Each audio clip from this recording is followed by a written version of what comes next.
Obunachilar, bilasizlar, boyjanamizga uyab beramiz birimiz. Biri gelip gördüm indi. Bana sizlere mesletleriniz gerek. Mesletleriniz gerek kadrlarlar. Ya bir teklif bolsa aytinglar. Hozir yo birdan mesda topamizmi, bir yarim soat yo 1 soatlik mesda topib joy salamizmi? Endi hozir men Lo'lobga etajdaman, ya'ni To'qraqqal'a tumanida kelyapman. Yangi O'zbekiston bilasizlar, Gagarinda. Şöyle shunday joy bor ekan, qaranglar. Shunday joy bor. Yana shu taxlangan shu holatda. Shuni gap ko'rsataman. Yana bir xona aytib qo'ydilar. Yana bir xona aytib qo'ydilar. Hozir hali bedagi remont ishlari tamom bo'lgan emas. Shuni aytib qo'ydilar, yana bir xonani. Evde banisina. Banilar, stolları, usul hamma narsasini qo'yib beradi ekanlar. Ular amaliy remont ishlari yetib turibdi.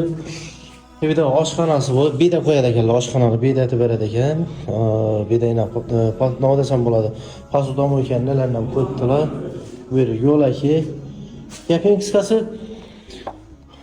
shunga o'xshagan yerlarga olib beramizmi yo bo'lmasa joy solamizmi? Mana iltimos sizlardan, men Otash blokda shu boyjanamni ishini olib bozakman. Iltimos sizlardan obuna bo'lib ko'rishda davom eting, toza ko'rib turganlar bo'lsa, men hozir o'ylanib qoldim to'g'risida. Yo bir arzonroq takliflaringiz bo'lsa yoki arzonroq bilaringiz bo'lsa, birinchi etajlarda telefon ko'ringlar emas etali, lekin birinchi etajlardan kerakda imkoni boricha yuqoriga chiqib umidlar o'zlari nogiron.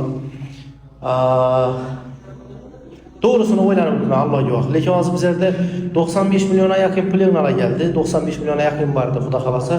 Gap yo'q, bu anda endi qo'rqimiz nasib etsa, sizlar telefonimlarga menga maslahatlaringiz kerak, kommentda yozinglar, ekranda telefon nomerlarim ham turadi. Maslahat beringlar, iltimos. Men o'ylanib qoldim hozir. Yo berib beramizmi? O'zlarida uy yo'q. O'zlarida uy yo'q, haqiqatdan ham.